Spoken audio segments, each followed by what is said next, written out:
Oke, sekarang kita bahas TWK rasa TKP. Menarik ya. Kata BKN sih soalnya banyak yang HOTS atau Higher Order Thinking Skill. Makanya gua buat kayak beginian. Karena TWK rasa TKP itu identik sekali dengan refleksi soal-soal yang gue berikan. Daripada berlama-lama, yuk mari kita bahas TWK rasa TKP.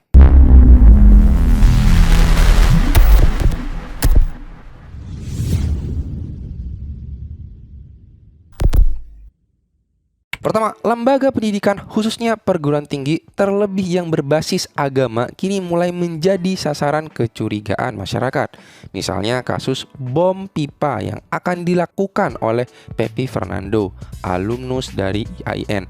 Kasus tersebut menambah miring pandangan masyarakat terhadap pendidikan dan institusi pendidikan keagamaan. Jangan-jangan dengan menyekolahkan anaknya ke sekolah agama, justru pemahaman radikal yang diterima sehingga membuat pemikiran anak menjadi salah dalam memahami agama.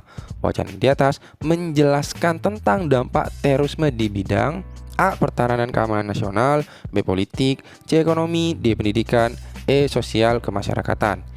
Ini jelas ya pendidikan karena sudah banyak sekali kata-kata yang berbau pendidikan.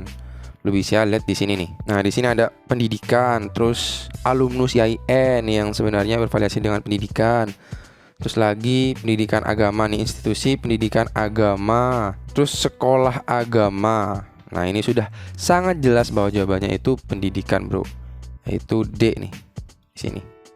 Mantap. Oke, sekarang nomor 2. Nasionalisme adalah bentuk kecintaan kita terhadap bangsa Indonesia.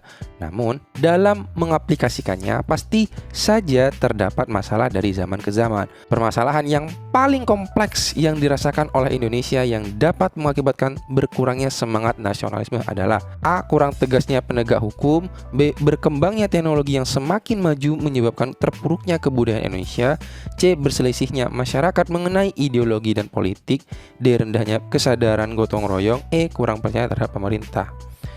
Oke, kita baca lagi ya pertanyaannya. Ini katanya permasalahan yang paling kompleks, yang paling nih. Memang kalau kita lihat ABCDE ini, itu semuanya dapat mempengaruhi semangat nasionalisme. Namun yang paling berdampak adalah berselisihnya masyarakat mengenai ideologi dan politik. Contoh 2019 itu kan kayak mau perang tuh antara cebong sama kampret. Padahal mah tujuannya sama, yaitu membawa Indonesia lebih baik. Terus misalkan kalau ideologi, waduh, ini mah gak bisa ditolerin ya. Bahaya banget ini mah. Jadi clear jawabannya itu adalah C, bro. Ini, bro. Oke, lanjut ke soal nomor 3. Indonesia adalah negara dengan keberagaman suku, etnik, budaya, agama, serta karakteristik dan keunikan di setiap wilayah. Pada dasarnya, keberagaman masyarakat Indonesia menjadi modal dalam pembangunan bangsa. Oleh karena itu, sangat diperlukan sikap atau perilaku yang menunjang terciptanya kondisi tersebut. Salah satunya A. Memperkuat kedudukan pemerintah pusat sebagai pemegang kedaulatan rakyat, B. Memperkuat posisi kebudayaan daerah di atas kebudayaan nasional, C. Menghilangkan perbedaan antar suku bangsa dalam berbangsa dan bernegara, D. Memperkuat kedudukan bahasa daerah sebagai salah satu simbol persatuan, E. Memperkecil segala hal yang berpotensi menimbulkan konflik masyarakat. Nah, coba kita telisik satu persatu dari jawaban. Kita mulai dari A nih. Memperkuat kedudukan pemerintah pusat sebagai pemegang kedaulatan rakyat. Wah, ini salah ya, karena kedaulatan terbesar atau tertinggi itu ada di tangan rakyat. Jadi ini salah nih, dan juga gak ada hubungannya dengan pertanyaannya. Kedua, memperkuat posisi kebudayaan daerah di atas kebudayaan nasional. Ini gak bisa karena kita tidak boleh tuh menghierarkikan budaya daerah dan nasional. Semuanya punya karakteristik yang tidak bisa dinilai satu sama lain. Jadi harus saling respect lah satu sama lain. Yang C, menghilangkan perbedaan antar suku bangsa dalam berbangsa dan bernegara. Oh jangan dong, menghilangkan perbedaan antara suku bangsa dan berbangsa dan bernegara malah justru menimbulkan masalah besar. Kita harus melestarikan dan biarkan itu menjadi warisan dan kekayaan Indonesia tercinta ini. Nah, kalau D, memperkuat kedudukan bahasa daerah sebagai salah satu simbol persatuan. Nah, menurut gue ini rada agak menyeluruh ya jawabannya, karena yang ditekankan di soal ini bukan hanya keragaman bahasa, melainkan suku, etnik, budaya, agama, serta karakteristik dan keunikan di setiap wilayahnya. Nah, jadi satu-satunya jawaban yang tersisa itu adalah bro. Di sini nih. Memperkecil segala hal yang berpotensi menimbulkan konflik masyarakat. Nah, menurut gua ini yang benar, karena memperkecil potensi konflik masyarakat justru meredam bahkan melupakan perbedaan yang sangat beragam tadi, kayak keberagaman suku, etnik, budaya, dan agama. Yang akibatnya kita hanya merasa Indonesia aja gitu, perdamaian yang ada dan tercipta gitu. Paham ya? Dan ini clear jawabannya bro. Ini nih. Yup. Nomor 4. Norma adalah seperangkat aturan atau kaidah-kaidah yang mengatur jalan hidup masyarakat, baik itu tertulis maupun tidak tertulis. Salah satunya norma kesopanan, yakni peraturan yang dibuat oleh berdasarkan nilai-nilai budaya, agama, dan adat masyarakat, menghubungkan manusia terhadap manusia di sekitarnya. Di bawah ini yang merupakan contoh dari norma kesopanan dalam kehidupan sehari-hari adalah A. Membayar pajak dengan sejujur-jujurnya. B. Merasa iba melihat orang yang mengais-ngais makanan dari tempat sampah, kemudian memberikan sejumlah uang untuk dibelikan makanan kepada orang tersebut. C. Memberi sumbangan untuk panti asuhan dan pendirian tempat ibadah. D. Ketika pergi bekerja, pamit dan cium tangan orang tua terlebih dahulu sebelum berangkat. E. Bekerja keras untuk memenuhi kebutuhan sehari-hari dan memberikan sebagian untuk orang tua. Nah, sebelum menjawab ini, gua mau kasih tahu dulu bahwa norma itu ada 4. Pertama, norma hukum. Kedua, norma agama. Ketiga, norma kesopanan. Ketiga, kesusilaan. Norma kesusilaan maksudnya. Nah, yang ditanya ini adalah norma kesopanan. Nah, ini dia adalah tabel perbedaan antar norma di masyarakat. Nah, kalau lihat di sini ada sumber, tujuan, dan sanksinya. Mungkin sebagian dari lu pada bingung, kalau agama sama hukum ini jelas banget dan lu udah ngerti. Cuman apa perbedaan antara kesusilaan dengan kesopanan? Nah, kalau sumbernya kesusilaan itu ingat baik-baik ini karena apa ya? Pasti rada manipulatif ya, atau membingungkan antara kesusilaan dengan kesopanan ini. Nah, sumber dari kesusilaan itu adalah hati nurani. Kalau kesopanan, pergaulan dari masyarakat. Nanti di opsi ini bakal lebih jelas. Tujuannya kalau kesusilaan itu keharmonisan hubungan manusia. Kalau kesopanan itu menciptakan kesopanan dalam masyarakat. Nah, kalau sanksi kesusilaan itu penyesalan. Kalau kesopanan itu dikucilkan. Oke, kita bahas satu persatu nih. Pertama, membayar pajak dengan sejujur-jujurnya. Nah, ini merupakan norma dari hukum ya. Nah, kedua, merasa iba melihat orang mengais-ngais makanan dari tempat sampah kemudian memberikan sejumlah uang untuk dibelikan makanan kepada orang tersebut. Hukum gak mungkin, kalau agama juga gak mungkin. Tinggal kesusilaan sama kesopanan nih. Menurut lu nih kesusilaan apa kesopanan? Dan jawabannya itu adalah kesusilaan. Kenapa? Karena dia merasa iba, dirinya yang merasa iba. Nah, kalau lu lihat di tabel ini, itu kan sumbernya hati nurani. Nah, iba itu berasal dari hati nurani itu sendiri. Sehingga apa yang ia lakukan? Dia memberikan sejumlah uang untuk dibelikan makanan kepada orang tersebut. Nah, kalau misalkan dia tidak memberikan, dia akan mendapatkan penyesalan. Nah, lihat di tabel ini kan sanksinya itu penyesalan. Nah, supaya dia tidak menyesal, sehingga ia memberikan uang untuk dibelikan makanan kepada orang tersebut. Nah, ini termasuk dari norma kesusilaan. Kalau C, memberikan sumbangan untuk panti asuhan dan pendirian tempat ibadah, mungkin ini bisa disebut dengan norma agama ya. Terus yang D, ketika pergi bekerja, pamit dan cium tangan orang tua terlebih dahulu sebelum berangkat. Nah, ini kesopanan. Karena ini sebenarnya adalah pergaulan dari masyarakat. Sumbernya itu pergaulan dari masyarakat, bukan dari hati nurani sendiri. Kan banyak orang yang melakukan kayak gitu. Terus kalau misalkan lu gak cium tangan gitu sama orang tua, nah sanksinya lu dikucilkan. Dikucilkan tuh bukan artinya dijauhkan ya, maksudnya kayak digosipkan lah gitu. Misalkan ada anak tetangga yang tidak cium tangan ketika pamit, nah itu kan tetangga-tetangga tuh mengatakan, oh ini anak yang durhaka, oh ini sudah tidak mementingkan orang tua. Nah itu maksudnya dikucilkan. Sanksinya itu dikucilkan, bukan penyesalan karena orangnya itu merasa tidak bersalah, tapi dikucilkan oleh masyarakat itu adalah sanksinya.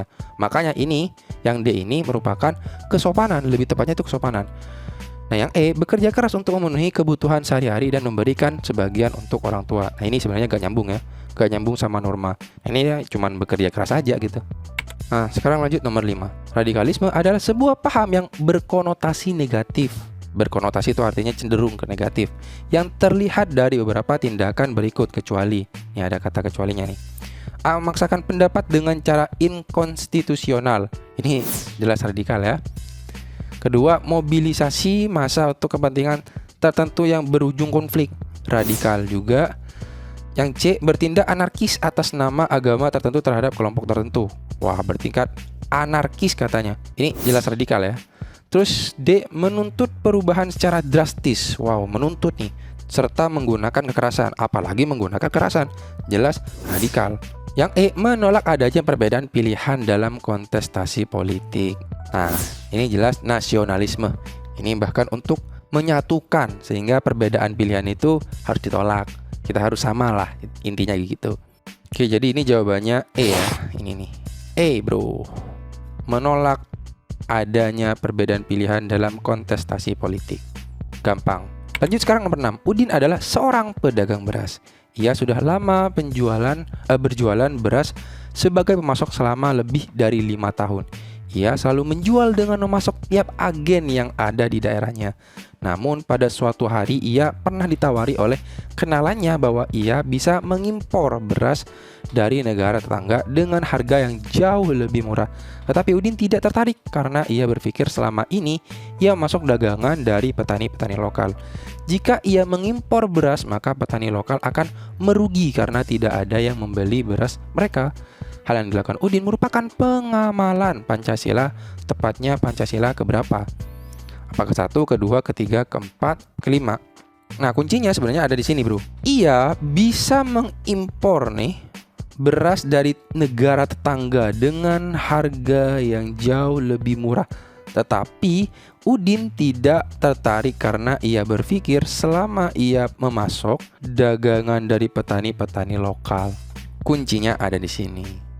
Nah, ini sebenarnya berkaitan banget dengan butir-butir Persatuan Indonesia, sila ketiga Persatuan Indonesia. Tepatnya poin 234. Nah, di poin 2 itu sanggup dan rela berkorban untuk kepentingan negara dan bangsa apabila diperlukan.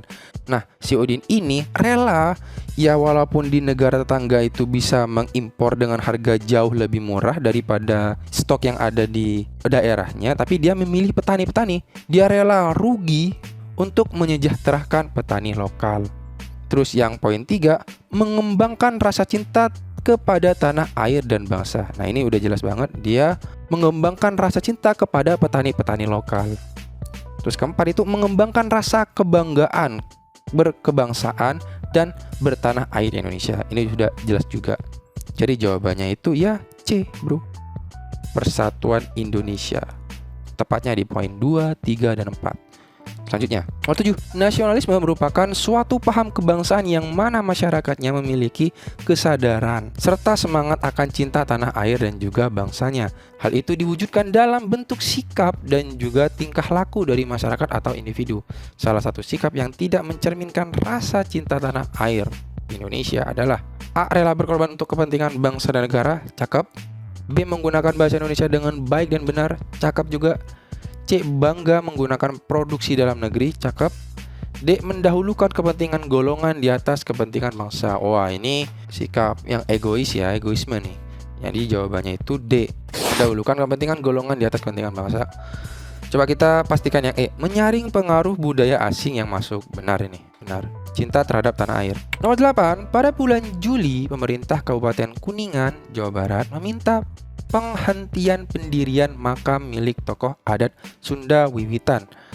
Merujuk pada peraturan daerah nomor 13 tahun 2019 Kabupaten Kuningan tentang izin mendirikan bangunan atau yang biasa dengan IMB. Nah, ini IMB sebenarnya kalau ditelisik lagi ini materi yang unik sih, tapi gue gak bakal bahas di sini. Sekedar TWK aja ya. Keputusan penghentian pendirian makam tokoh adat Sunda Wiwitan juga dilakukan akibat adanya penolakan dari gabungan ormas kelompok mayoritas. 3 minggu kemudian, pemerintah setempat mencabut segel pendirian makam setelah adanya desakan dari berbagai pihak dan komunikasi langsung dengan masyarakat Sunda Wiwitan. Inti wacana tersebut bertentangan dengan nilai Pancasila. Nah, kuncinya sebenarnya ada di sini nih. Keputusan penghentian pendirian makam tokoh adat Sunda Wiwitan juga dilakukan akibat adanya penolakan dari gabungan ormas kelompok mayoritas. Terus ada lagi, pemerintah setempat mencabut segel pendirian makam setelah adanya desakan dari berbagai pihak dan komunikasi langsung dengan masyarakat Sunda Wiwitan. Nah, ini kuncinya ada di sini. Artinya apa? Pemerintah itu mendeliver apapun segala yang merugikan masyarakat. Nah, pertanyaannya di sini adalah nilai Pancasila keberapa yang mempengaruhi soal nomor 8 ini? Nah, jawabannya itu adalah C, Persatuan Indonesia. Persatuan Indonesia. Ini sebenarnya sesuai dengan butir Pancasila sila ketiga, poinnya itu 1 dan 6. Nah, kalau dilihat poin 1 itu mampu menempatkan persatuan, kesatuan serta kepentingan dan keselamatan bangsa dan negara sebagai kepentingan bersama di atas kepentingan pribadi dan golongan. Nah, di sini kan ada upaya diskusi komunikasi langsung dengan masyarakat Sunda Wiwitan. Artinya ini sebenarnya untuk kepentingan bersama. Supaya apa? Mampu menempatkan persatuan, kesatuan, serta kepentingan dan keselamatan bangsa. Nah, itu poin 1 masuk banget tuh, poin 1. Terus poin 6 maksudnya mengembangkan persatuan Indonesia atas dasar Bhinneka Tunggal Ika. Nah, ini sebenarnya hampir sama lah dengan poin nomor 1 tuh. Jadi clear ya jawabannya, persatuan Indonesia. Oke, sekarang soal terakhir. Indonesia adalah bangsa yang masyarakatnya majemuk karena memiliki latar belakang yang berbeda-beda. Perbedaan ini bukan hanya pada suku atau etnis saja, melainkan juga bahasa, agama, budaya, adat istiadat, dan lain sebagainya. Sikap bersatu dalam keberagaman sangat penting sebab dengan bersatu maka kita bisa menghimpun kekuatan untuk melawan penjajah dan negara pun bisa mewujudkan cita-cita bangsa, yakni kesejahteraan umum. Ini bukan masalah melawan penjajah ya.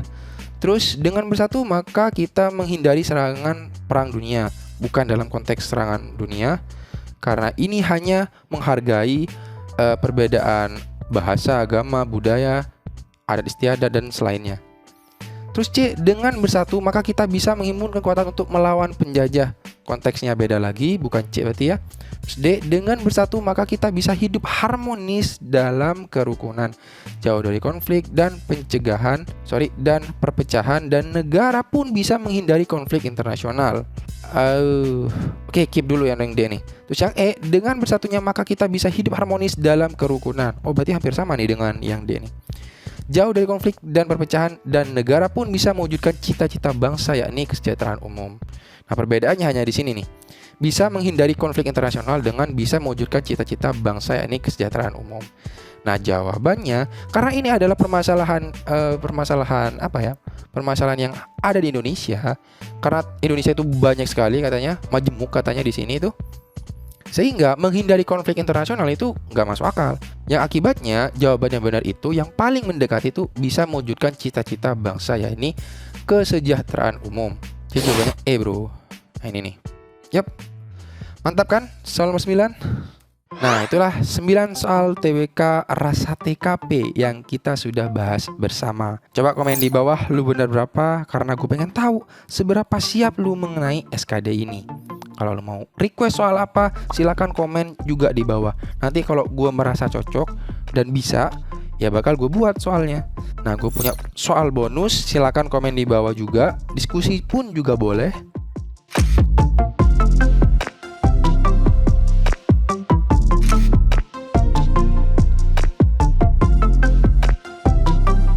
Dan jangan lupa like, comment, subscribe buat ngebantu channel ini. Terima kasih sebanyak-banyaknya.